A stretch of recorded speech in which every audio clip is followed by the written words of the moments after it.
Aí vamos para as Escrituras Sagradas? Vamos embora. Abra sua Bíblia aí agora em Efésios. O apóstolo Paulo escreveu aos Efésios, no capítulo 4, a partir do verso 17.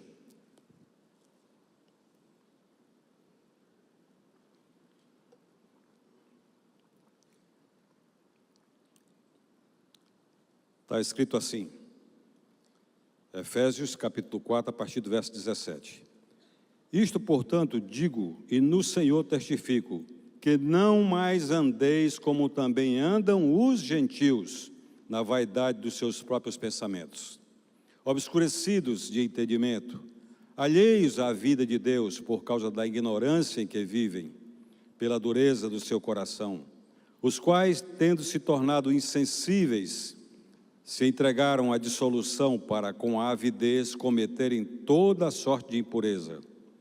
Mas não foi assim que aprendestes a Cristo, se é que de fato o tendes ouvido e nele foste instruídos, segundo é a verdade em Jesus, no sentido de que, quanto ao trato passado, vos despojeis do velho homem, que se corrompe segundo a concupiscência do engano, e vos renoveis do espírito do vosso entendimento, e vos revistais do novo homem, criado segundo Deus, em justiça e retidão, procedentes da verdade.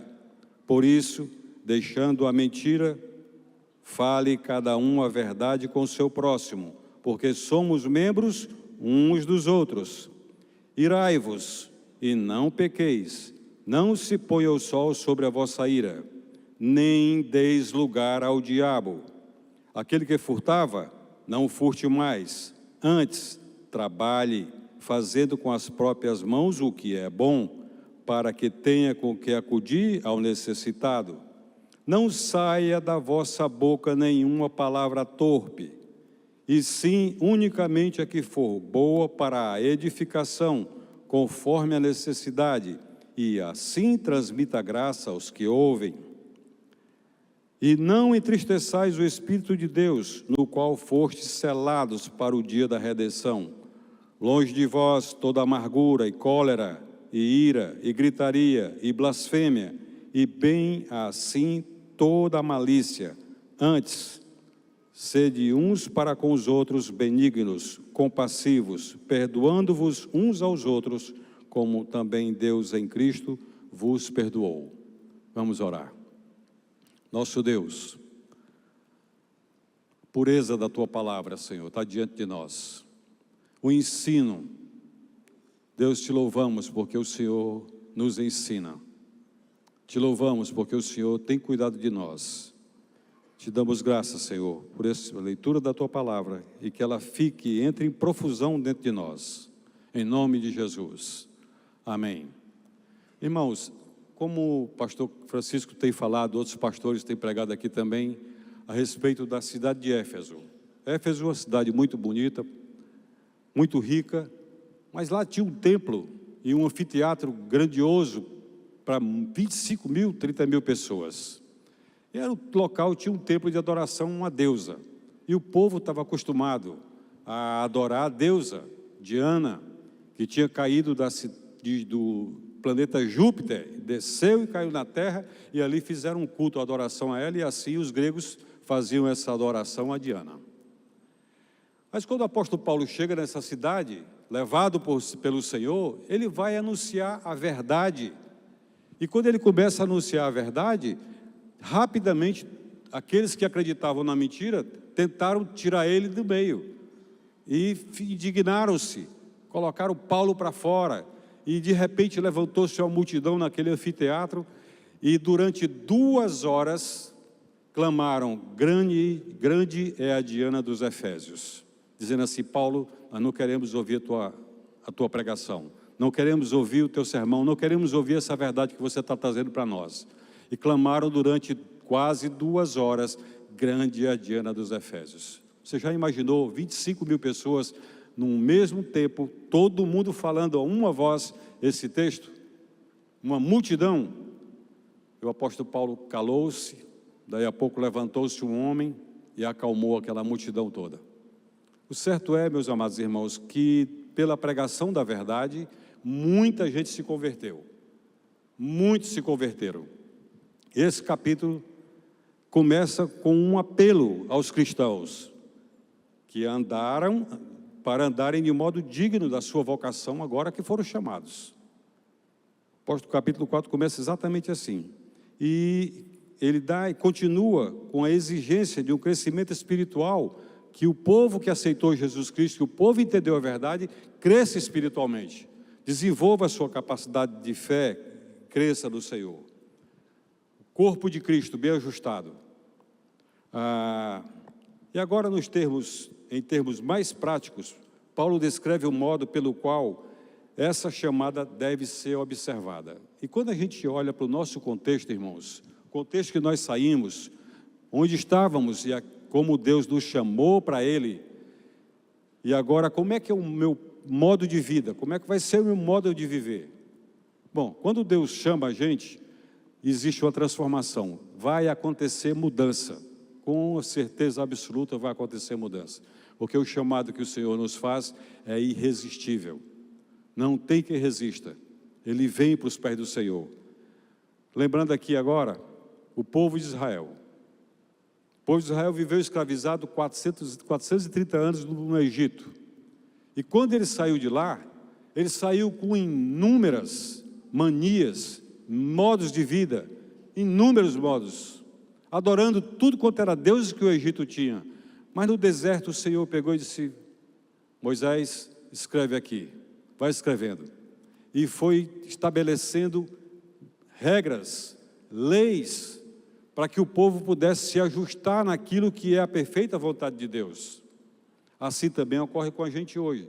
Se nós não formos buscar nas Escrituras Sagradas, se nós não formos ler as Escrituras Sagradas, se nós não pertencermos a uma classe de escola bíblica para poder aprender as regras, os estatutos e a vontade de Deus para nossas vidas, nós não vamos saber nunca, vamos estar andando segundo o curso do mundo ainda, embora sendo salvo. Então o apóstolo Paulo escrevendo aqui, ele vai ter desse cuidado, e que o homem de Deus, a mulher de Deus, deve abandonar por completo a velha maneira de viver. Deve abandonar por completo a velha maneira de viver. Bom, e um desenvolvimento de uma nova maneira, tanto na vida pessoal como nos relacionamentos humanos. Eu ia falar aqui, mas vou deixar aqui para frente. E embora, meus amados irmãos, a maioria dos cristãos tenha renunciado à velha vida de viver, ao velho modo de viver, nós continuamos vivendo cercado de pessoas que não passaram por uma mudança, que não nasceram de novo e que têm as mesmas manias que nós tínhamos antes. Você vai para a faculdade, você é um cristão. Você vai para a faculdade e encontra pessoas vivendo do modo que você vivia anteriormente. Você vai para o seu local de trabalho e encontra pessoas que não foram nascidas de novo, que continuam vivendo do modo como você vivia anteriormente. E se você se deixar, você é levado de novo às mesmas práticas anteriores. Isso acontece com muita gente. E não é assim que o Senhor nos instrui para vivermos o modo cristão. Não é dessa forma. É largar, é abandonar o modo antigo de viver. Abandonar por completo. E para isso, nós vemos aqui nas Escrituras Sagradas algumas demonstrações. Então, do verso 17 até o verso 19, o ensino é: não andeis como também andam os gentios. Quem é que é gentil? Todo aquele homem, toda aquela mulher que não está linkado, vou usar essa palavra aqui agora, linkado às promessas, à herança que Deus nos deu em Cristo Jesus, com a graça e a misericórdia que Ele lançou sobre Abraão, sobre o povo de Israel. Nós somos enxertados nas bênçãos, somos enxertados na graça e por ela vivemos. Então, do verso 17 ao verso 19, o ensino é: não andeis como também andam os gentios. Os cristãos não devem imitar o estilo de vida dos incrédulos que estão ao seu redor. E como é fácil a gente estar assim. Você, alguém no seu trabalho, alguém na sua comunidade, pode chegar perto de você e contar uma piada imoral, indecente, ou então insinuar que você pode fazer o que fazia anteriormente. Roubar, mentir, desejar a morte de alguém. Vamos já falar a respeito disso também. E como isso sendo natural. Irmãos, de manhã eu falei um pouquinho aqui a respeito disso. Não preguei de manhã não, mas eu falei a respeito disso. Quantas pessoas você já, na sua mente, pediu a morte delas? Foi só o pastor Wellington que fez isso no passado? Não. Eu queria que esse miserável morresse. Já passou pela sua cabeça? Porque ele não fez algo que você gostou? Eu queria que um ônibus passasse por cima da cabeça dele e ficasse só a lama. Eu vou ver você, eu vou levar você no caixão, vou bater palma para você, vou ver você cremado, seu miserável. Foi só o pastor Wellington que pensou assim? Não. Mas esse é o modo de viver lá do ódio, raiva, ira, discórdia. Esse é o modo de vida de um incrédulo. E o Senhor aqui está nos ensinando, não ande segundo esses caminhos. Você saiu daí. Não andeis como andam os gentios. Os cristãos não devem imitar esse estilo de vida. Não vou bater palma para uma piada indecente e imoral. Não posso fazer isso, porque não é assim o meu modo de vida hoje. Por que eles fazem isso, irmãos? Por que eles contam mentiras, contam histórias? Por que eles fazem tudo isso? Porque estão mortos nos seus delitos e pecados, coisa que nós não estamos mais. Um morto não fala, um morto não reage. Mas nós não estamos mais mortos. O texto sagrado que está aí em Efésios capítulo 2, verso 1, diz que quando estávamos mortos em nossos delitos e pecados, Ele, o Senhor, nos deu vida. Nos tirou da morte e nos colocou na vida. E estando vivos, nós podemos analisar em volta da gente. Podemos ver o que está certo e podemos ver o que está errado. E quando o padrão de Deus diz aqui que qualquer atitude, que aquilo me constrange, que está errado, eu devo abandonar e não mais viver por aquilo. Somos um povo diferente. Estamos vivos. Não estamos mais mortos em nossos delitos e pecados. Os salvos foram ressuscitados dentre os mortos. Ele nos ressuscitou juntamente com Cristo. Deus colocou a mim, colocou a você, meu amado irmão, você que está em casa. O Senhor nos colocou em Cristo Jesus. Quando Jesus morreu por nós, nós morremos com Jesus. Quando Ele ressuscitou, nós ressuscitamos com Jesus. E quando Jesus subiu e assentou-se à direita do Pai nas alturas, nós estamos em Cristo assentado com Ele em glória. É o que está escrito em Efésios capítulo 2, verso 6. Então, qual é o nosso modo de vida? Não mais como os gentios que não conhecem Jesus. Não mais como os incrédulos que não nasceram de novo. Não mais como o mundo. Somos um povo diferente. Somos selados pelo Espírito Santo de Deus. Os cristãos têm uma forma de pensar diferente dos incrédulos. Convém observar, meus amados irmãos, eu quero que você pegue sua Bíbliazinha, põe nas suas mãos, porque nós vamos ver alguns textos aqui, eu quero que você me acompanhe, por favor. Nós devemos observar a ênfase dessas passagens sobre a nossa mente, que a nossa mente tem que ser mudada, transformada. Efésios 4,17 diz o que aí? Isto, portanto, digo, no Senhor testifico que não mais andeis como também andam os gentios, na vaidade dos seus próprios pensamentos. Na ignorância. Verso 18.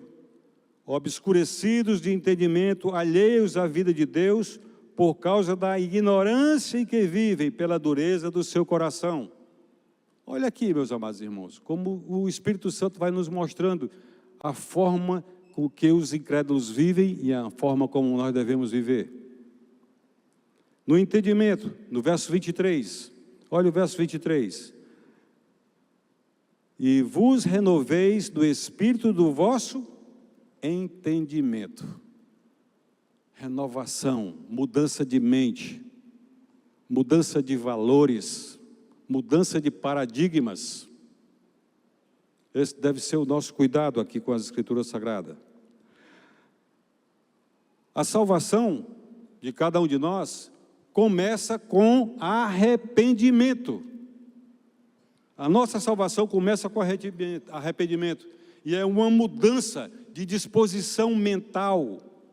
Se não houver arrependimento, não tem novo nascimento. Se não houver arrependimento, não tem salvação. Se não houver arrependimento, mudança de vida, não tem mudança de mente. Continua sendo o mesmo homem que se acostumou com um ambiente de um lugar sagrado como esse. É duro isso, né? Mas é a realidade. Quando a pessoa crê em Cristo, toda a sua visão de mundo é transformada, inclusive seus valores. Toda mudança do mundo é transformada, inclusive seus valores, seus objetivos e a sua forma de encarar a vida. E o que há de errado com a forma de pensar do incrédulo? Você pode perguntar, o que tem errado com a forma de pensar do incrédulo, do homem que não nasceu de novo, do homem que não é uma nova criatura? O que tem errado com ele? Não dá tudo certo para ele, os negócios dele não vão bem, ele prospera. Enquanto eu luto com a empresa aqui da minha empresa, tentando lutar e não acontece nada, mas ele prospera. O que tem de errado com ele? Se ele está tão bem, a gente pode pensar assim, não pode? A gente pode ver assim, não pode? Porque a gente, no mundo que nós vivemos, a gente encontra isso aí. Estamos em volta dessas coisas todas. Mas o que é, meus irmãos? Seus pensamentos, os pensamentos do homem sem Cristo, o pensamento do homem incrédulo, é um pensamento fútil. Ele não pensa nas coisas lá do alto. Ele não pensa em Jesus Cristo, Senhor e Salvador. Ele não pensa no inferno, ele não pensa no céu. Ele está vivendo como se a vida aqui simplesmente se acabasse. Morreu, acabou. Pode enterrar, pode cremar, pode fazer o que quiser. O corpo sim, mas a alma não. Essa não morre. Os pensamentos fúteis são vaidades. Não cumprem qualquer propósito concreto. E aqui eu estou falando de coisas espirituais. Uma vez que não conhece a Deus, esse homem é incapaz de entender verdadeiramente a si mesmo e o mundo que o cerca.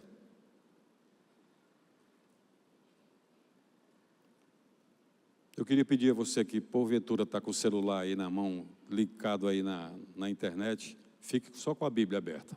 Me acompanhe, por favor.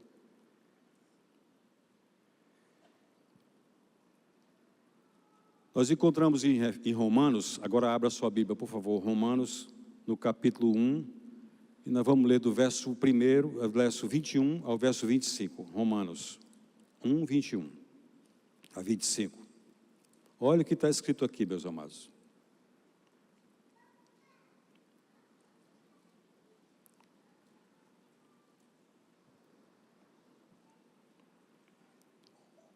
Porquanto, tendo conhecimento de Deus, não glorificaram como Deus, nem lhes deram graças. Antes, se tornaram o quê? Nulos em seus próprios raciocínios, obscurecendo-lhes o coração insensato, inculcando-se por sábio, tornaram-se loucos, e mudaram a glória de Deus incorruptível, em semelhança da imagem de homem corruptível, bem como de aves, quadrúpedes, répteis. Por isso Deus entregou tais homens à imundícia, pelas concupiscências do seu próprio coração, para desonrarem seu corpo entre si, pois eles mudaram a verdade de Deus em mentira, adorando e servindo a criatura em lugar do Criador, o qual é bendito eternamente. Amém. Qual é a diferença? É que o pensamento é fútil.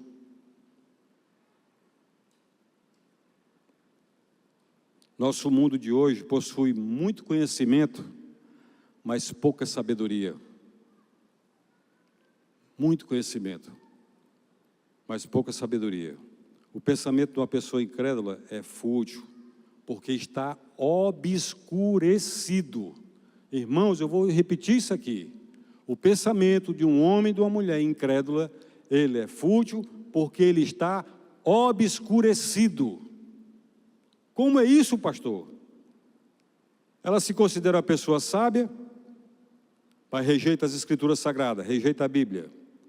Acredita nas filosofias da moda, quando na verdade está em trevas. Como lemos agora há pouco, inculcando-se por sábias, ou sábios, tornaram-se loucos. Acreditam de fato que são sábias. Mas o porquê que elas perderam esse entendimento? Porque o diabo, o inimigo de nossas vidas, ele chega e cega o entendimento dos incrédulos, para que eles não vejam a verdade, para que eles não vejam Jesus Cristo. Essa é a razão. Nós temos um inimigo que você não vê, eu não o vejo, só menos que o Senhor Jesus abra os nossos olhos e a gente enxergue, como eu já vi anteriormente. Pela graça do Senhor, Ele me mostrou. Mas Ele consegue falar ao ouvido. Ele consegue fazer com que você entenda o que Ele está falando. A mentira que Ele está lançando. E você começa daqui a pouco, por ouvir as mentiras, internalizá-las e achar que você é que está desenvolvendo tal pensamento. Ele cega o entendimento espiritual. A pessoa não consegue enxergar além, não consegue ver na frente. Por essa razão, o incrédulo não pode acreditar na verdade, não pode viver a verdade de Deus. Irmãos, tudo isso que o apóstolo Paulo escreveu aqui, ungido pelo Espírito Santo de Deus, está aqui nesse texto sagrado. Tudo que eu estou falando aqui. Satanás cegou o entendimento dela. Você quer ver isso da Bíblia? Então abra aí, por favor. Segunda carta aos Coríntios, bota aí no telão, meu filho. Segunda carta aos Coríntios, capítulo 4, do verso 3 ao verso 6. Segunda carta aos Coríntios, capítulo 4, verso 3 ao verso 6.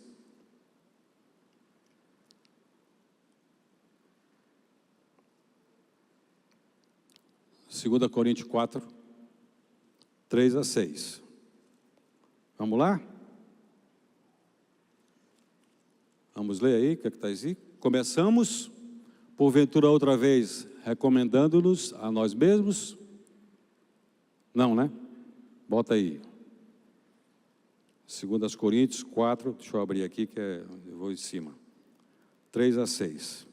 Diz assim: mas, se o nosso evangelho ainda está encoberto, é para os que se perdem que está encoberto, nos quais o Deus deste século cegou o entendimento dos incrédulos, para que não lhes resplandeça a luz do evangelho da glória de Cristo, o qual é a imagem de Deus.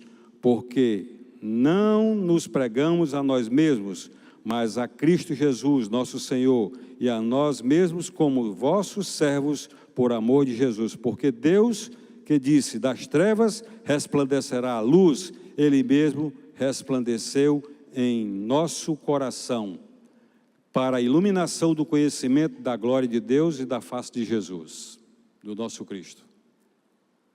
O incrédulo não consegue ver isso, irmãos, porque o seu entendimento está obscurecido, completamente obscurecido. Trata-se de uma cegueira na mente, que não lhe permite de forma nenhuma pensar na clareza das coisas espirituais. Não consegue.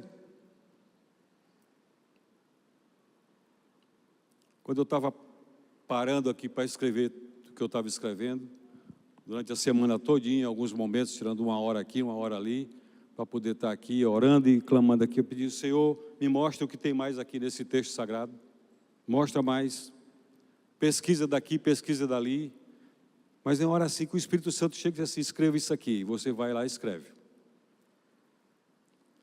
É evidente, irmãos, que o incrédulo encontra-se morto na sua ignorância espiritual. O Senhor Jesus escreveu uma parábola de um homem rico, chamado, um homem bem, situação financeira na Escritura, e um pobre, um homem bem pobre chamado Lázaro. E ele põe os dois. O pobre ficava na porta do rico tentando comer alguma coisa que pudesse sobrar de lá. Cheio de chagas, não é porque era um salvo, não. Tem muita gente que acha que crente tem que ser pobre, lascado, desculpa essa expressão, mas é expressão nordestina que saiu aqui sem querer. Mas é um pobrezinho, miserável, que tem que viver, o crente tem que viver todo... Não, irmãos, não existe isso na palavra de Deus, não. Nós podemos ser ricos, sim, ter muito, uma empresa boa, gerando emprego para muita gente. Podemos ser ricos, sim, ter muito, mas ter Jesus Cristo em primeiro lugar das nossas vidas, porque buscando a justiça dele, as outras coisas serão acrescentadas. E eu não preciso me confundir com o mundo. Mas é aqui essa parábola que Jesus mostra aqui, um homem chagoso, porque era pobre de fato, bem pobre, e não tinha muita coisa, e os dois estão ali, frente a frente. Morre o mendigo, e a Bíblia fala que ele é levado para o seio de Abraão, pelos anjos do Senhor. Mais tarde, o rico morre, e agora ele aparece no inferno. Ele se preocupou com o inferno enquanto estava vivendo regaladamente naquilo que ele tinha? Absolutamente não. Mas ele no inferno olha e vê Lázaro no seio de Abraão. Diz: pai Abraão, manda que Lázaro molhe o dedo dele em água e venha até mim e coloque aqui o dedo nos meus lábios, para me refrescar aqui pelo menos desse calor. E a palavra do Senhor Jesus é dizendo que Abraão disse para ele: filho, esse abismo aqui entre nós e vocês, ninguém daqui passa para lá, nem daí passa para cá. Ele disse: por favor, manda que o Lázaro vá lá e pregue o evangelho para a minha família. Lá eles têm os pregadores, que eles ouçam. Mas a realidade é céu e inferno.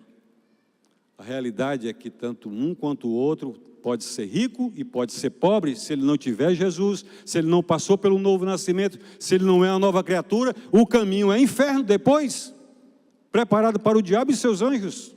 Essa é a realidade, irmãos. Você está esperando a vida de Jesus de fato?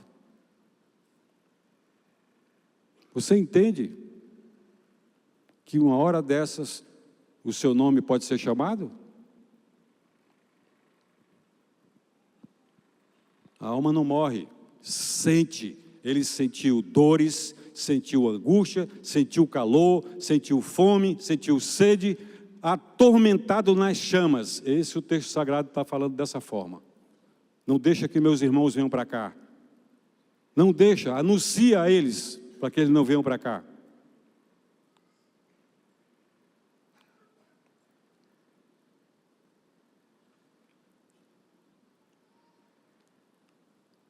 É evidente que os incrédulos encontram-se mortos em sua ignorância espiritual. Irmãos, a verdade e a vida andam juntos. A verdade e a vida andam juntos. O que foi que Jesus falou em João capítulo 14, verso 6? Foi que ele disse: eu sou o caminho, a verdade e a vida. A verdade e a vida andam juntos. Se cremos na verdade de Deus, recebemos a vida de Deus também.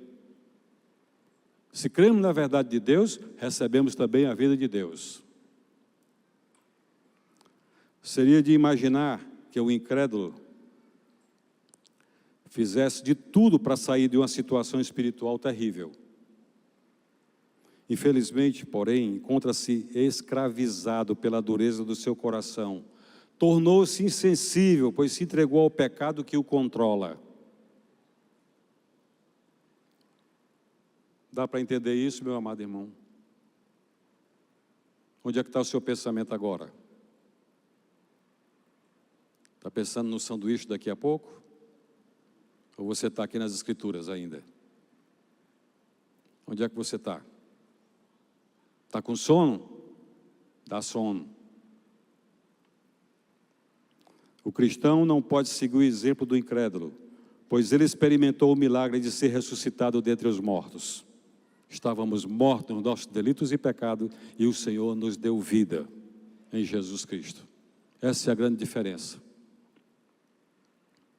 Sua vida tem propósito, ela não é fútil, sua mente encontra-se repleta da luz da palavra de Deus, ela não é fútil, ela não está cega. Seu corpo já não é mais seu, o seu corpo já não é mais seu. Você não pode fazer com o seu corpo o que você quer, porque ele já não lhe pertence, ele tornou-se santuário do Deus vivo. O Espírito Santo habita nele. Já não é mais seu, então você não pode pegar e encher de tatuagem. Pastor, o senhor é contra tatuagem? Sou. No crente sim. No mundo não, mas no crente sim. Porque o seu corpo não é mais seu, ele é o santuário do Deus vivo. Vou encher meu corpo de piercing? Eu também sou contra, porque o seu corpo não é mais seu, é do Espírito Santo de Deus. Pastor, o senhor nunca mais vai pregar aqui? Vou sim, vou continuar falando. Vou sim. O nosso corpo já não nos pertence. E quando nós estamos em Cristo Jesus, somos um espírito com Deus. Somos bem diferentes. Pensamos diferente, agimos diferente. Está isso nas Escrituras, pastor? Está escrito. Aquele que se une ao Senhor é o espírito com Ele. Nosso corpo é santuário do Deus vivo. Santuário do Espírito Santo. Abra sua Bíblia aí, João capítulo 14, verso 21. João, Evangelho de João, 14, 21 e 23.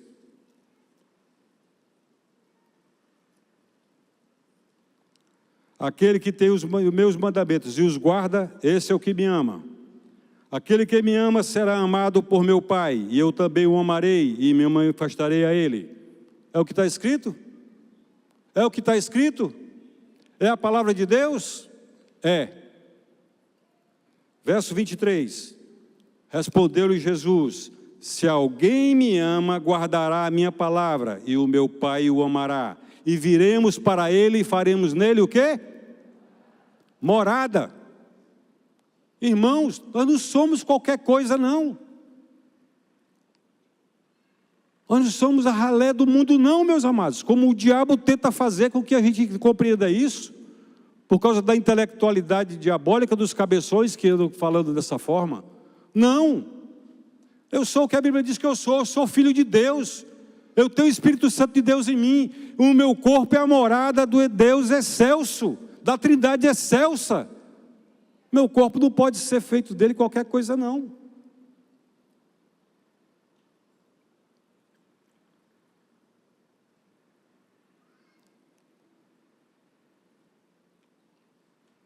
O crente entrega seu corpo a Deus como instrumento de justiça. O crente entrega seu corpo a Deus como instrumento de justiça. Abra sua Bíblia de novo. Romanos capítulo 6. Abra aí, por favor. E o verso 13. Bota na tela, meu filho. Romanos capítulo 6, verso 13. O crente entrega seu corpo a Deus como instrumento de justiça. Nem ofereçais cada um dos seus membros do seu corpo ao pecado, como um instrumento de iniquidade. Oferecei-vos a Deus como ressurretos dentre os mortos, e os vossos membros a Deus como instrumentos de justiça. Podemos passar aqui 40 minutos, 45 minutos pregando, mexendo com o seu ego.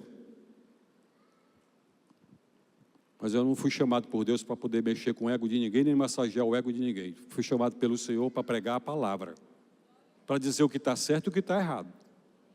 E tem que se corrigir imediatamente daquilo que está errado. Meu corpo já não é meu, é santuário do Espírito Santo. Eu não posso fazer com ele o que eu quero. Minha mente já não é minha. Eu tenho que pensar como Cristo pensa. Logo já não sou eu quem vive, mas Cristo vive em mim. Nós temos a mente de Cristo, pensar como Ele pensa, agir como Ele age, falar como Ele fala.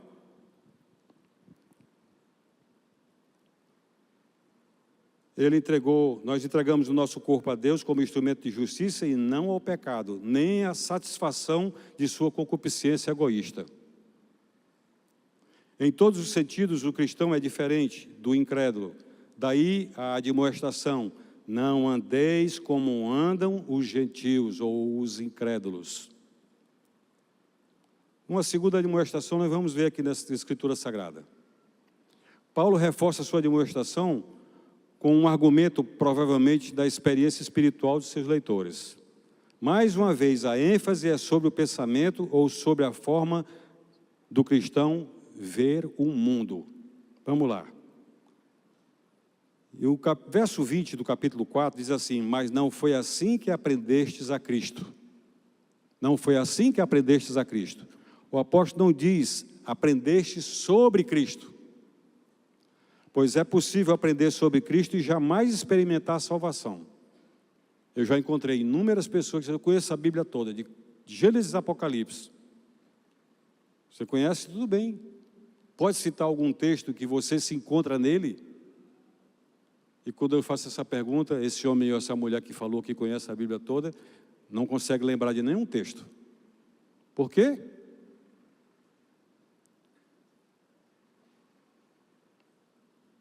Sua mente está embotada. A mente embotada. Tem um assentimento mental. E um homem com assentimento mental, ele não tem visão espiritual.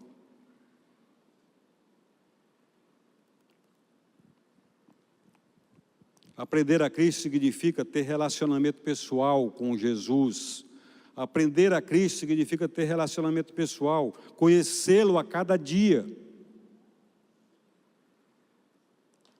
Jesus Cristo vive, Ele está vivo, Ele não está morto, Ele não está pregado numa cruz. Ele saiu de lá há 2000 anos atrás. Morreu e ressuscitou, Ele vive. Por essa razão a gente pode chegar e conversar plenamente com Ele e aprender dEle. Sermos iguais a Ele. Portanto, posso aprender a Cristo por meio da comunhão pessoal com Ele. Comunhão pessoal com Jesus. Eu fiz uma pesquisa há um tempo desse atrás. Perguntei a mais ou menos um grupo de 30 pessoas. Quanto tempo ele tira para ler a Bíblia em casa? E para minha surpresa, esse pastor, eu só pego na Bíblia quando vou para o culto e naquele tempo que vocês abrem lá e fazem a exposição bíblica. Só. Você sabe, né? Tem que trabalhar. Você sabe, né? Tem que... Irmãos, como é que vai aprender a Cristo se você não tem comunhão com Ele? Quanto tempo você tira para orar? Não, agradeço a Deus na hora do almoço, na hora do café, na hora da janta. Só. Relacionamento. Para conhecer, a gente precisa de tempo, relacionamento. Se não houver relacionamento, nós não conhecemos. Você conhece meu avô? Não. Você pode amar meu avô? Não. Você não conhece. Não sabe quem ele é? Como é que eu vou amar a Deus sobre todas as coisas se eu não ando com Ele? Se eu não converso com Ele, se eu não falo com Ele? Eu vou ser apenas um religioso, praticante de uma religião.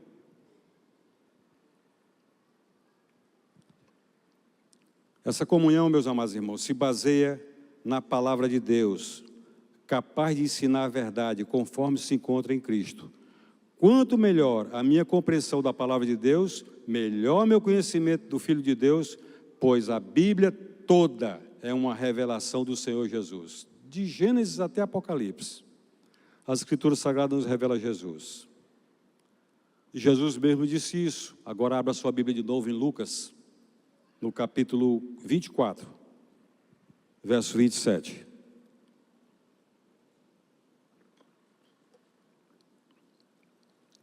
Jesus estava falando para o mundo e dizendo, começando por Moisés, discorrendo por todos os profetas, expunha-lhes o que a seu respeito constava em todas as Escrituras. Expunha-lhes o que a seu respeito constava em todas as Escrituras, de Gênesis até Apocalipse. Evangelho de João, capítulo 5, verso 39, o Senhor diz assim: examinai as Escrituras, porque julgais ter nelas a vida eterna, e são elas mesmas que testificam de mim.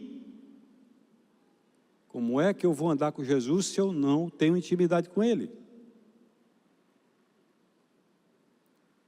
O homem incrédulo é espiritualmente ignorante, enquanto o cristão sabe das coisas da palavra.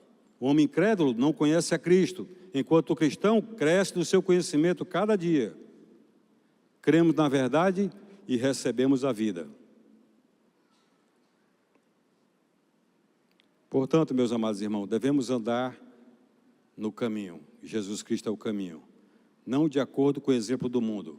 E agora, no tempinho que me resta aqui, quero fazer uma aplicação.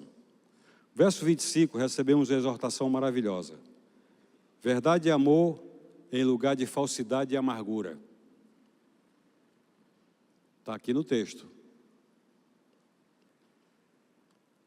O despojamento da velha vida, caracterizada pela ignorância, pela vaidade e o engano, bem como a impureza e a concupiscência. Em seu lugar, deve ser colocado um novo homem, que significa um novo modo de viver, caracterizado pela retidão, pela justiça. Contraste, meus irmãos, com a palavra, a verdade. Aqui o Senhor, no verso 24, diz, fala da maneira pela qual a falsidade no meio do mundo existe.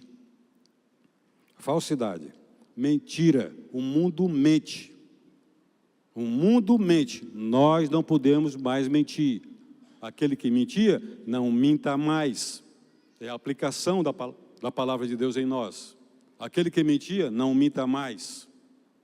Pastor, foi uma mentirinha legal para poder justificar aqui. Irmãos, é mentira, não é verdade.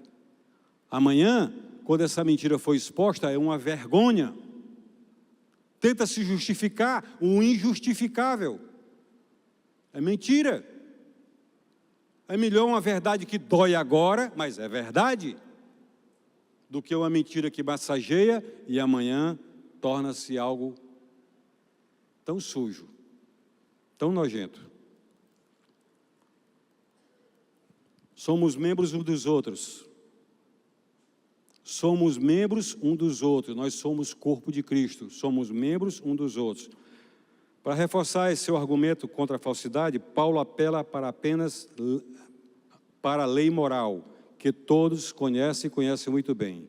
Ele insiste em afirmar que os cristãos estão rompendo laços de amor e comunhão, como foram trazidos quando tentaram enganar uns aos outros. Nós não podemos mentir um para os outros, porque eu vou decepcionar meu irmão. Eu tenho que falar a verdade. Satanás é mentiroso. Está escrito na palavra, pastor? Está. João capítulo 8, verso 44. Diz que ele é o pai da mentira. Ele deseja que todos creiam que Deus é mentiroso também. Eu estava lendo isso aqui, eu digo, meu Deus, que coisa. Sabe o que foi que ele disse para Eva? No dia que ele a enganou? Minha filha, vem cá. Não foi assim que Deus disse? De toda a árvore do jardim podereis comer livremente? Não foi assim que Deus disse? Por que Ele não permite que vocês comam do fruto dessa árvore aí? Sabe por que Ele não quer que vocês comam? É porque Ele sabe que se você comer, vocês serão iguais a Ele. Iguaizinho. O que foi que o diabo se utilizou? Da mentira. E ela tentou falar com ele e não conseguiu. Não, mas dessa árvore do conhecimento do bem e do mal, nós não podemos nem tocar. Podia tocar sim. Não podia era comer. Mas ele enganou. Com engano, com mentira. Por essa razão, o Pai do Céu nos leva aqui a falar a verdade. Doe quem doer a verdade. Agora, nós podemos falar a verdade tão clara, tão boa, sem machucar, sem fazer doer. vai sustentar a palavra pela verdade. Eu detesto mentira.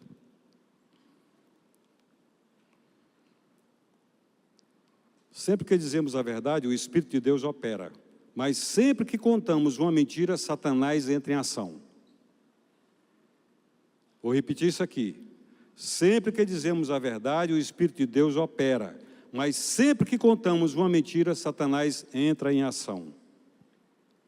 E por vezes, queremos crer que estamos ajudando as pessoas ao mentir para elas, mas não é assim que funciona.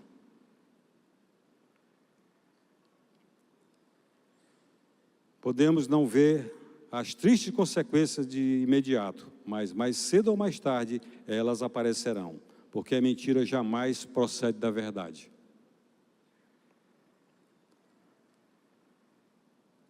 Em segundo lugar, uma outra característica da velha natureza é o temperamento deliberadamente mau, qual seja a ira injustificada. E Paulo cita o Salmo capítulo 4, verso 4, quando ele diz: irai-vos e não pequeis. Está no Salmo 4, verso 4. Há uma ira que é justa, tal como a vemos em nosso Senhor. Jesus chegou no templo e estava lá os cambistas, estava lá os homens vendendo os animais para serem sacrificados, e ele chega e diz assim: a casa do meu pai não é casa de negócio, e derruba tudo aquilo lá. Bota os cambistas para correr, bate neles, bota tudo para correr. Uma ira justificada. Sua ira nunca levou a pecar, porque mantinha suas emoções em perfeito controle. Foi o que eu disse no começo, quando a gente deseja a morte de alguém, a gente se irou e perdeu o controle da mente. Irmãos queridos, e o sermão aqui era até 10 horas da noite, mas já são 20 horas. Leia a Bíblia. Leia a palavra de Deus, oriente-se por ela e não siga aquilo que o mundo ensina. Você já não é mais do mundo, você é um servo do Deus Altíssimo. Tem seu nome escrito no livro da vida. Você vai ser chamado pelo seu nome, porque o Espírito Santo de Deus lhe selou, e você, como selado, você pertence a Ele.